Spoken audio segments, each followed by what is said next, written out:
Assalamualaikum warahmatullahi wabarakatuh. Halo teman-teman, perkenalkan nama saya Miftahul Azhara Putri Higien, semester 2 dari Universitas Muhammadiyah Tapanuli Selatan, Sumatera Utara. Kali ini saya membuat sebuah video pembelajaran mengenai kompetensi pedagogik seorang guru.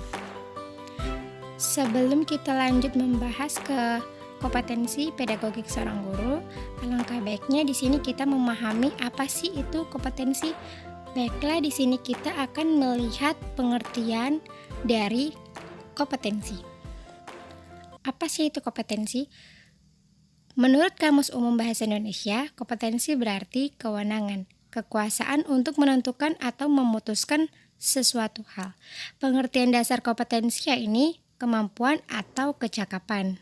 Kompetensi dapat diartikan sebagai pengetahuan, keterampilan, dan kemampuan yang dikuasai oleh seseorang yang telah menjadi bagian dari dirinya sehingga ia dapat melakukan perilaku kognitif, efektif, dan psikomotorik dengan sebaik-baiknya. Selanjutnya, di sini ada pengertian dari kompetensi pedagogik. Perlu kita ketahui, pedagogik itu berasal dari bahasa Yunani kuno, yaitu pedos yang berarti anak, dan agogos yang berarti mengantar, membimbing, dan memimpin. Pedagogos dan pedagog sebutan untuk pelayanan pada zaman Yunani kuno yang mengantarkan atau membimbing anak dari rumah ke sekolah. Setelah sampai di sekolah, anak dilepas. Dalam pengertian pedagog, intinya adalah mengantarkan anak menuju pada kedewasaan. Selanjutnya, pedagogia yang berarti pergaulan dengan anak, pedagogik yang merupakan praktek pendidikan anak. Ilmu pedagog adalah ilmu yang membicarakan masalah atau persoalan-persoalan dalam mendidik dan kegiatan-kegiatan mendidik, antara lain seperti tujuan pendidikan, alat pendidikan, cara melaksanakan pendidikan, anak didik, peserta didik, dan sebagainya. Pedagogik termasuk ilmu yang bersifat teoritis dan praktis. Oleh karena itu, pedagogik banyak berhubungan dengan ilmu-ilmu lain seperti ilmu sosial, ilmu psikologi, psikolog belajar, metodologi pengajaran, sosiologi, filsafat, dan lainnya.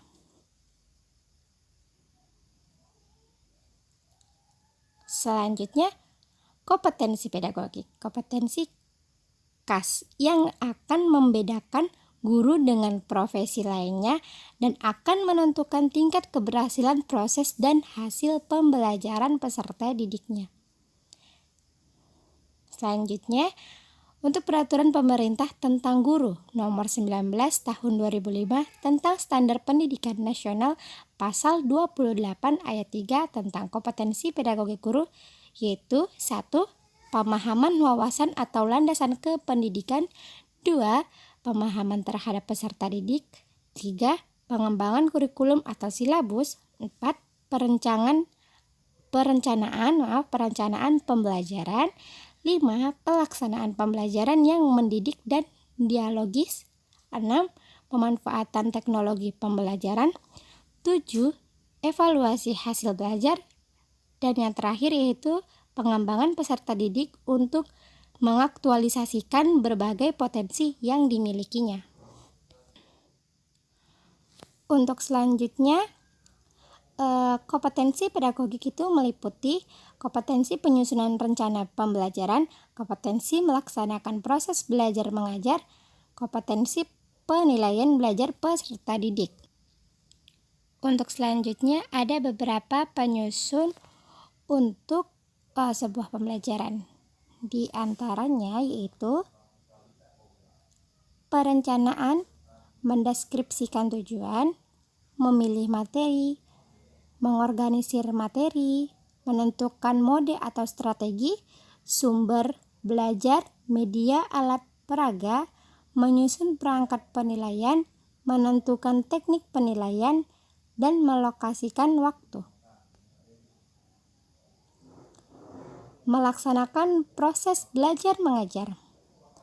Ada beberapa proses belajar mengajar, yaitu membuka pembelajaran, menyajikan materi, menggunakan media atau metode, menggunakan bahasa yang komunikatif, memotivasi siswa, mengorganisasi kegiatan, dan menyimpulkan pembelajaran. Berikut ini ada beberapa kompetensi penilaian belajar peserta didik.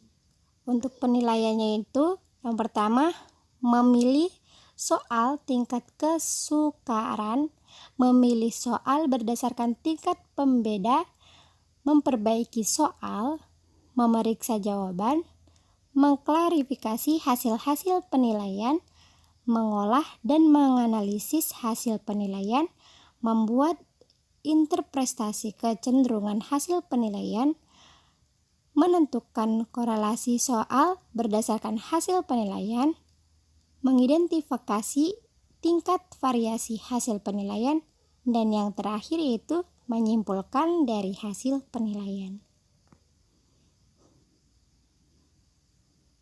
Untuk selanjutnya, indikator ASEAN subkompetensi. Di sini untuk memahami peserta didik secara mendalam, kita sebagai guru itu perlu memahami peserta didik dengan memanfaatkan prinsip-prinsip perkembangan kognitif.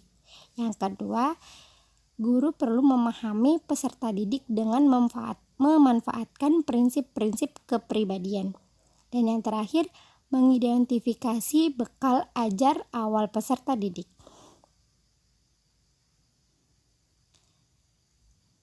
Untuk merancang pembelajaran, memahami landasan kependidikan, menerapkan teori pembelajaran dan pembelajaran, menentukan strategi pembelajaran berdasarkan karakteristik peserta didik, kompetensi yang ingin dicapai, dan materi ajar. Dan yang terakhir, menyusun rancangan pembelajaran berdasarkan strategi yang dipilih. Untuk selanjutnya, indikator esensial subkompetensi dalam melaksanakan pembelajaran ada dua, yaitu menata latar atau setting pembelajaran, dan yang kedua melaksanakan pembelajaran yang konduktif. Oke. Selanjutnya di sini ada indikator esensial subkompetensi untuk merancang dan melaksanakan evaluasi pembelajaran ada 3, diantaranya merancang dan melaksanakan evaluasi proses dan hasil belajar secara berkesinambungan dengan berbagai metode. Yang kedua, menganalisis hasil evaluasi proses dan hasil belajar untuk menentukan tingkat ketuntasan belajar. Dan yang terakhir, memanfaatkan hasil penilaian pembelajaran untuk perbaikan kualitas program belajar secara umum.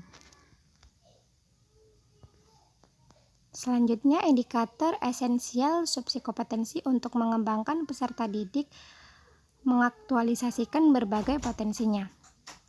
Ada 2, diantaranya memfasilitasi peserta didik untuk mengembangkan berbagai potensi akademik, dan yang kedua, memfasilitasi peserta didik untuk mengembangkan berbagai potensi non-akademik.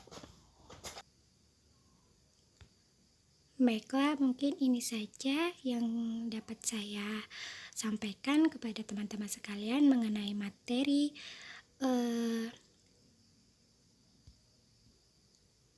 tentang kompetensi pedagogik seorang guru.